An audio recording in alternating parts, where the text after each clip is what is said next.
Site exploration and materials testing will explain how we got a full understanding of the soil we will be working with while constructing our dam.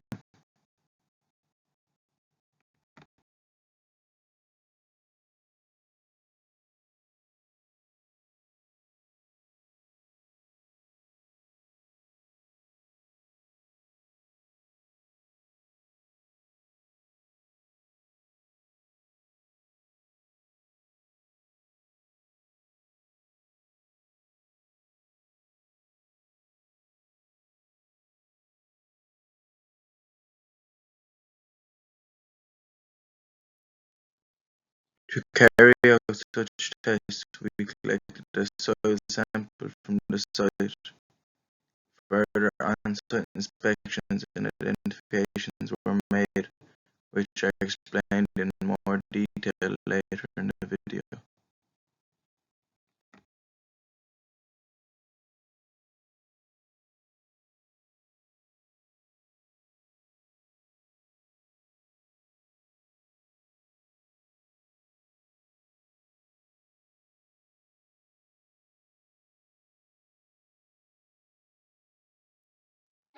To carry out a sieve analysis, our soil was dried for 24 hours in an oven. The test procedure involved weighing sieves and the amount of soil that passed into each section, and comparing it to the original weight of the equipment.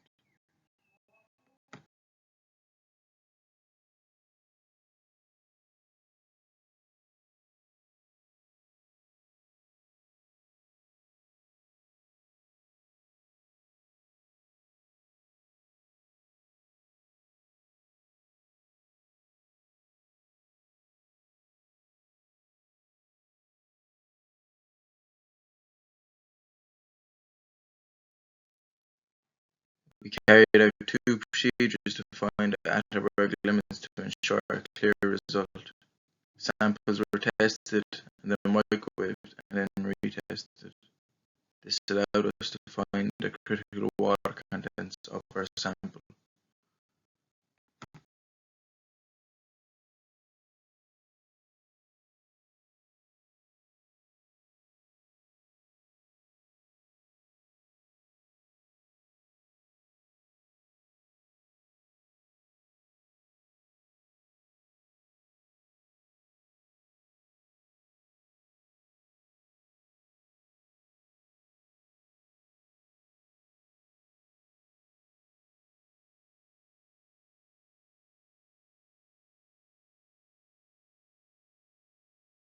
The sandbox test is an exercise used to find soil movement safely. To make it as realistic as possible, we poured water in at a steady flow at the back corner of the box and reused the wet sand. We observed the failure methods in the sand dams. A proctor test is the process of finding the optimal water content that a soil will become most dense and to find its maximum dry density. This test's end sample is then used in the CBR test, where results will be recorded.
The California bearing ratio is an accurate measured penetration test, which showed us the resistance of our soil sample. All results recorded from our tests were major factors in the design of our dam.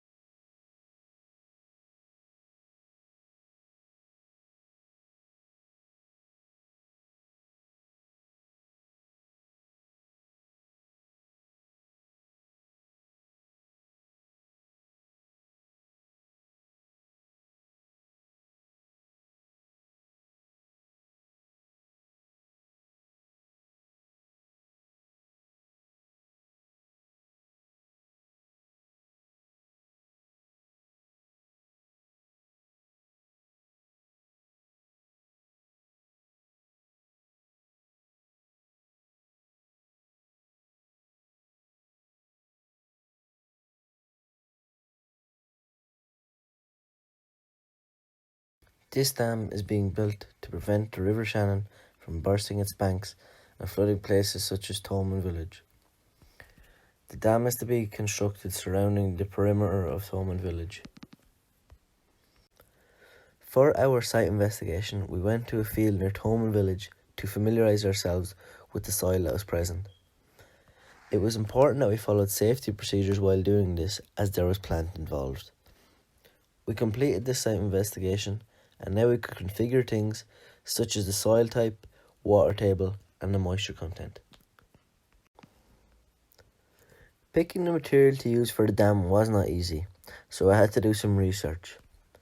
During my time doing my research, one dam in particular stood out to me for its originality.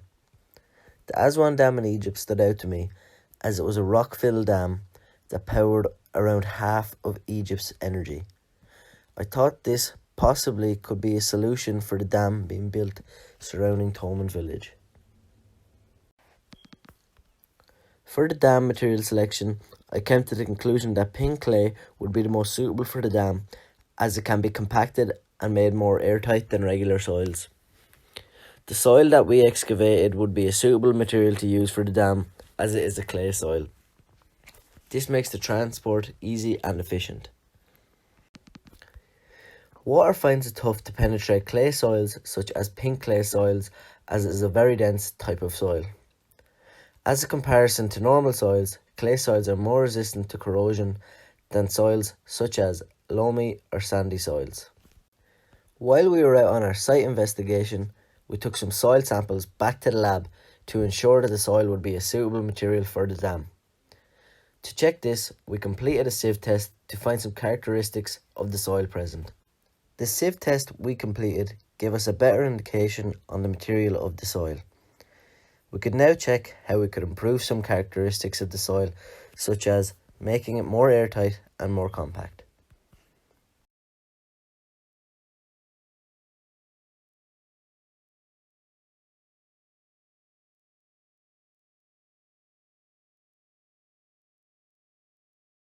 The suitability of the existing site to support the dam. Topics to cover: access to site, surrounding habitat, types of natural soils, flooding and water tables. As you can see, the drastic change between the before and after picture. Access to site. This dam can be constructed around Home Village June Foundation to prevent the river from breaking its banks and flooding the structure. It is going to protect the structure all around the perimeter of the site. The site has very easy access with new wide roads going through the campus. The infrastructure in UL campus is extremely high standard. It will be constructed during the months of summer, so it won't interfere with students and college hours.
Surrounding habitat. Before any work was carried out on this site, investigation was carried out to study the surrounding habitat. No natural or animal habitat was going to be affected, as it was prone to floods and classified as a regular floodplain. Most winters, this site is extremely flooded. Excavations can be carried out to examine the subgrade and the soil beneath the surface to ensure the soil beneath us is suitable for building on.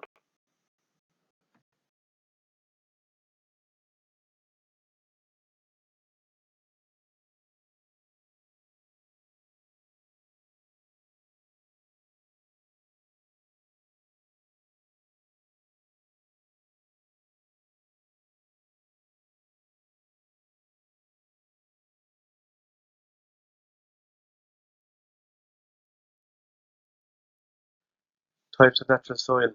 We began excavating a sample or dig on the site in which the dam will be constructed on, as seen in the image the difference in levels in which the layers of soil lie. When the subgrade was dug back, a clay material of soil was seen. As we go deeper, the soil turns to charcoal-like colour, as seen in the picture at half-metre down. At a depth of 2 metres plus, the water table can be seen at the bottom, as the bottom is submerged in water.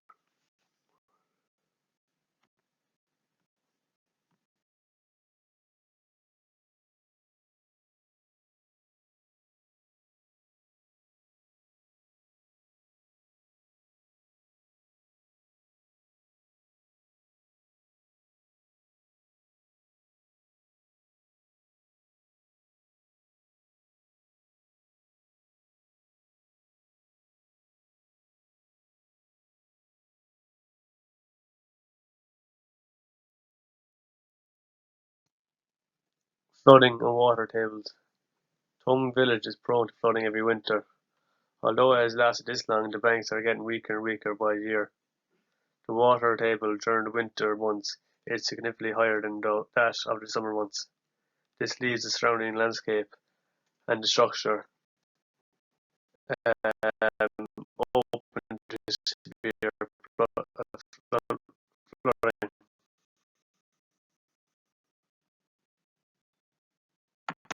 Construction methods and quality control. While constructing an earthen dam, it should not be assumed that this is an easier process than constructing any other type of dam. Earthen dams require as much engineering skills in their conception and construction as any other type of dam. Dam design. As stated previously, the dam will be constructed with pink clay. The pink clay will be centred in the dam as a core to prevent seepage and piping. Either side of the pink clay core, a mix of grained sand and rock will act as a shell to the core. The construction. It is advisable to allow 10% height for the cause of further settlement. Machinery such as elevating scrapers and push loading scrapers are the best option for larger dam constructions. The most important part of this construction is compaction. The soil must be compacted correctly to avoid failure. This involves good construction management and quality control. Quality control. While constructing an earthen dam, it is important that the quality of materials and construction is kept to a high standard to prevent failure. This involves constant monitoring of the build. If the quality is poor, it could cause many problems for the client in the long run and extra costs.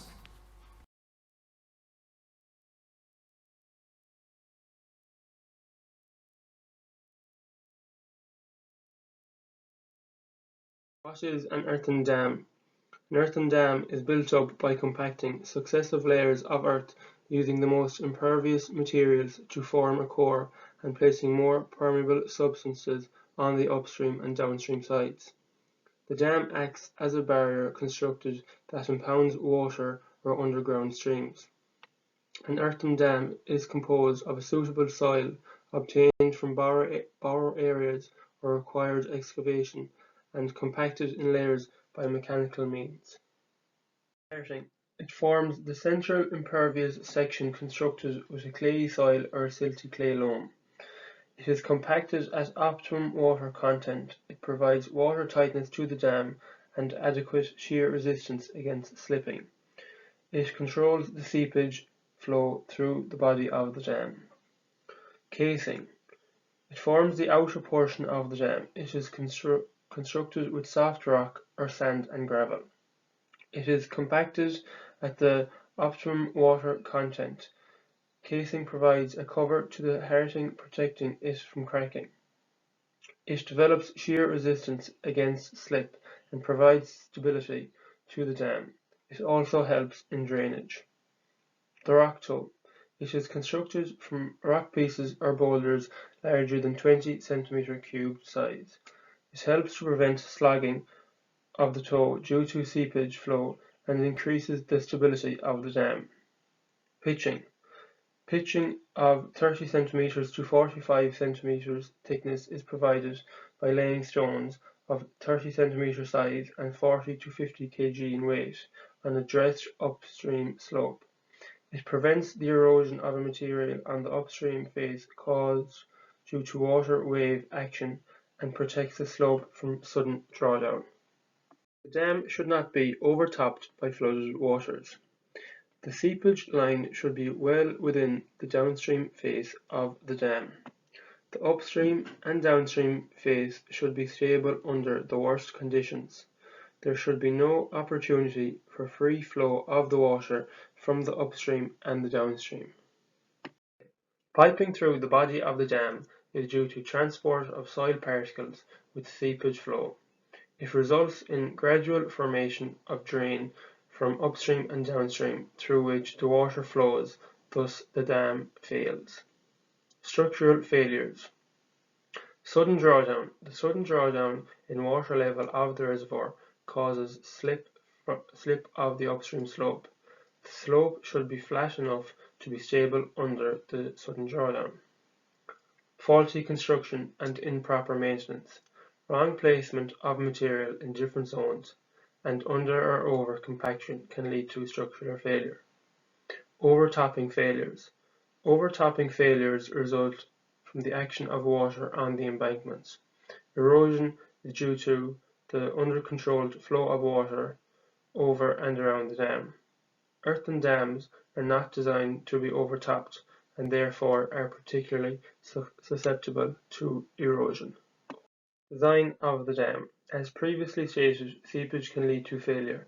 Therefore, to prevent instability and eventual failure of all of the downstream face, which we learned from our lab work. To prevent this failure of the downstream, a rock toe will help relieve seepage problems in the downstream areas of an embankment. The rock toe should be overlain by coarse sand and gravel to prevent embankment materials being drawn down into it. Stone pitching on the upstream face, in our case, is necessary for protection of the dam from wave action. When laid correctly, stone pitching will provide an inexpensive and efficient means of protection. Most dams can benefit from the construction of a cut-off foundation. In order for the cut-off trench to be effective in our project, it has to be dug to a depth that will minimize all possible seepage. When laying the material for the cut-off, it should be placed in layers of 300 millimeters thick and to a minimum width of 1 meter in our case. The material should be laid by means of scoop or scraper and compacted with machinery like a whacker plate. It is important that each layer is well compacted correctly. Each section must be keyed and bonded to the next, since the cut-off and core trench are designed on homogeneous unit to avoid seepage and structural problems. Rain on the site can cause problems, as experienced from our lab, and an over wet clay will prove difficult to compact. In this situation, it is better to wait for the soil to dry out as much as possible before continuing with construction.